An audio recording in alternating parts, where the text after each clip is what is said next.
With one grip, we get a vertical toss, a horizontal toss, and even a boomerang toss. Ooh.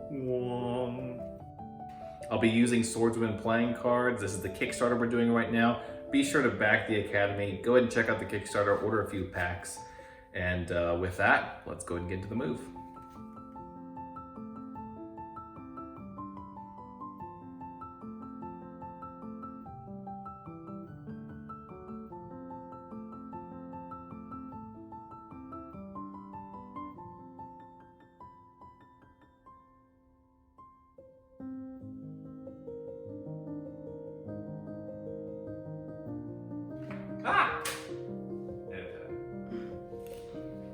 All right, so history of the move. Back in the olden days when people were uploading these kind of short, grainy videos to YouTube, I saw card flourishers tossing up cards in the air. Whoop. But I didn't know how they were doing it. There was no slow-mo feature back then. There weren't a lot of tutorials of people explaining the thing, so I had to kind of come up with my own way to do it. Unbeknownst to me at the time, a lot of people were using this kind of, see, you can tell I don't ever do it, this thumb propulsion thing, or long distance spinner, whatever you want to call it. The problem with that is you can't twirl the card. You can't twirl a single card before you toss it. So this has its uses. Another thing they were doing, I found out years later, was this kind of weird, to me at least, this really weird way of wrapping the finger over the thumb and then flicking it up like that.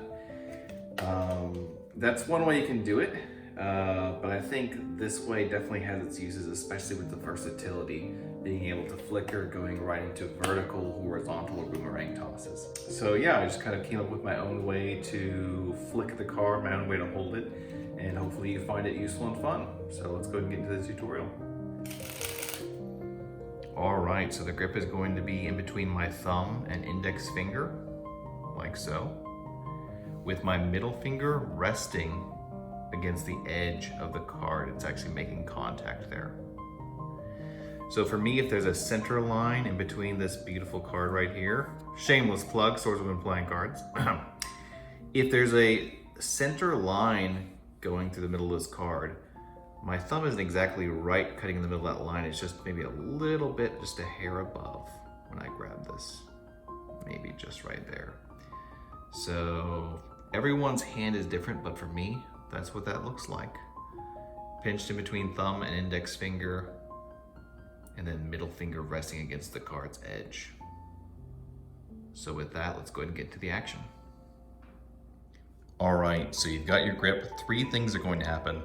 1, you're going to rotate your wrist on the same plane as the card. Make sure you're not rotating it out like at a diagonal or flat or back toward you. The wrist rotates on the same plane as the card. It's gonna send the card up. 2, you're going to let go with your index and your thumb. So rotate and let go. And then 3, you kick the card with your middle finger.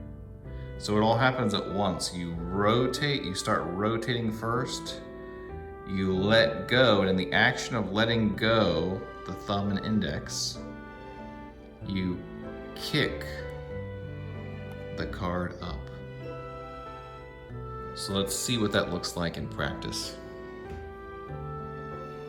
All right, so you're going to be rotating to send the card up, and you might even want to do that without even doing the pinch or the kick with your middle finger. If you want to just take your mitt and do this, and try just tossing the card that way, release and catch, very small, you can. That'll tell you if you're tossing the card straight up or not. And then you can get a feel for it. Then, if you want to, add the two fingers and the middle finger resting against the card, and start very small. Just rotate up, kick it, You don't have to kick it very much with your middle finger at first. You can just you can see it's like one full rotation. But then after you get comfortable doing that, you can start to go higher and higher like what you've seen at the beginning of the video. At first, the card is gonna go all sorts of ways. It's gonna go over to the right, you're gonna toss it and it's gonna go way over that way, or you're gonna toss it, it's gonna go way over that way. That's okay, don't be discouraged. It was the same for me starting off. You eventually kind of just learn when to release. Think about the rotation, releasing and kicking, and when's the right time to release the card. You saw I just did something like that. You can't do it like that. If you find it more comfortable to do that, then do it. I do it with a long side because I can go from a twirl straight into that. So that's the method for tossing it vertically. So let's look at the horizontal method. All right, so for horizontally, you kind of got the top down look, and I'm just kicking, opening up the fingers the same way, kicking the card. It's just all happening horizontally instead of straight up. So instead of straight up and tossing it that way, it's just here. And just start really small. Give it a really gentle toss. You'll kind of get used to it. You'd rather kind of have it controlled in there than doing it and it flies off way up to the side or here. So you're just here, you open your fingers, your index and your thumb. You kick it out with your middle finger, because your middle finger, remember your middle finger is resting against the edge there. So you're here.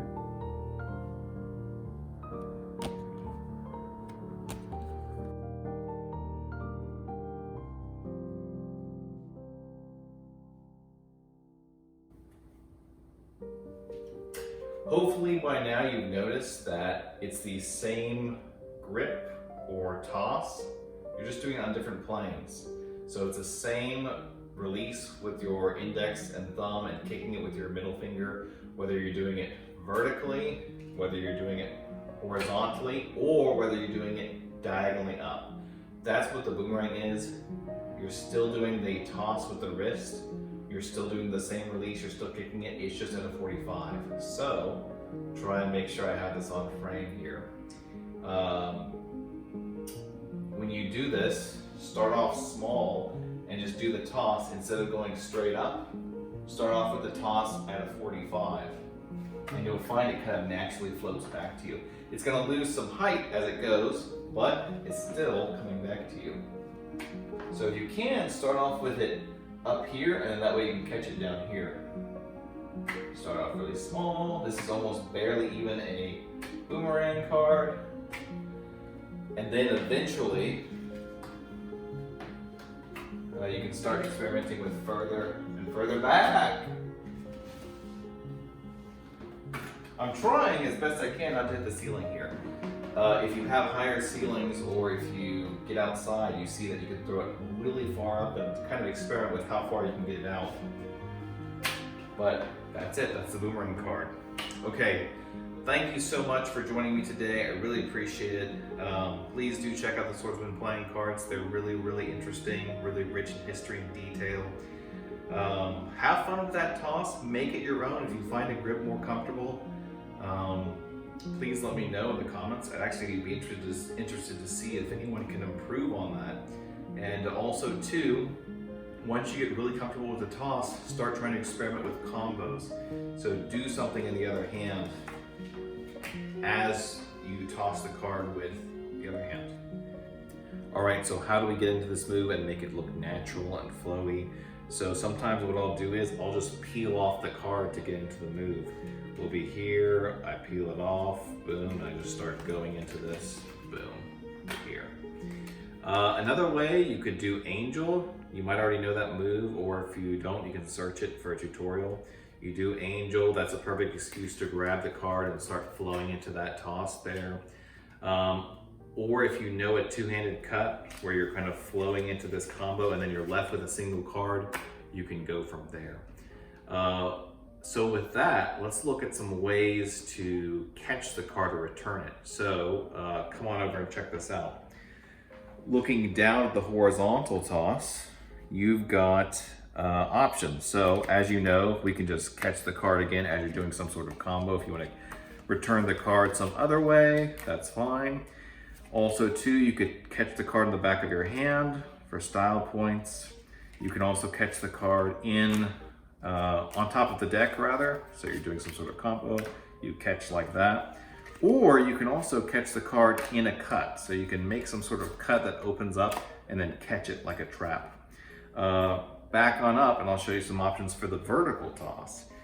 So for the vertical toss, you can catch it in the same hand like I've been doing. You can also catch it in a cut. So you do like a Charlier cut, opening up the deck there.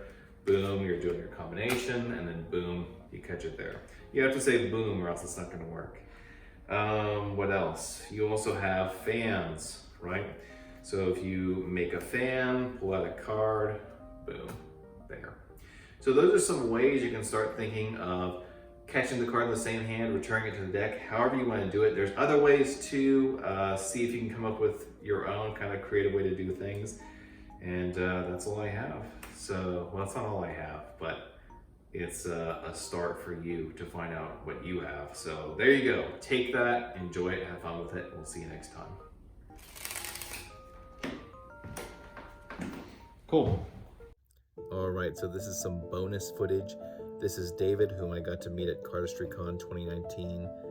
Such a nice guy, and he showed me this kind of juggling he does with playing cards, which was very impressive. So much fun to see. I know I really enjoyed it, and I thought you might enjoy seeing someone tossing cards kind of rapid fire, a little differently, with a different grip too, kind of a mitt-like grip. Next up we have Fred Capps and John Valton. Both of them just so comfortable handling cards. I encourage you to go watch their other stuff. But, I mean, as you can see, catching cards behind the back, John Valton does this really interesting thing where he's throwing up multiple cards. He's throwing up 2, then he's throwing up 3. So just wonderfully and brilliantly done. And of course, I didn't invent this. It's kind of something that I had to just rediscover on my own, but people have been throwing cards for a long time, obviously.